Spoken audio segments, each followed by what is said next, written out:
आपलं तेल तापलंय.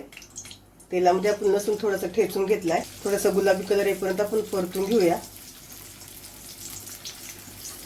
लसूण परतलं की त्यामध्ये आपला घरचा मसाला 1 चमचा, धनिया पावडर 1 चमचा मिक्स करून घेऊया. त्यामध्ये वाटण टाकूया.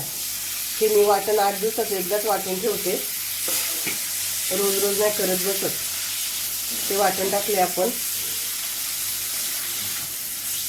इथे मी तीळ भाजून वाटून घेतले, ते टाकूया. साधारणतः 1 चमचा भर आहे.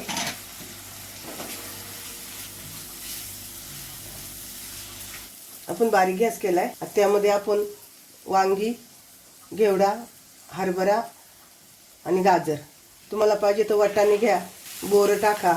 आपण भोगीची भाजी बनवतोय. तुम्हाला त्याच्यात अजून काय काय आवडत असेल ते टाकलं तरी चालेल. पावटा वगैरे टाकला तरी पण चालतो. आपण छान मिक्स करून घेऊया. तर भाजी आपली परतून झाली आहे. त्यामध्ये आपण गरम पाणी ओतणार आहे. भाजी शिजायला लागेल तेवढं गरम पाणी ओतायचं. मिक्स करून घेऊया चांगलं.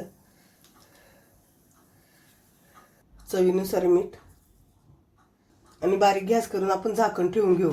भाजी शिजेपर्यंत वाट बघूया. झाकण खोलून बघूया.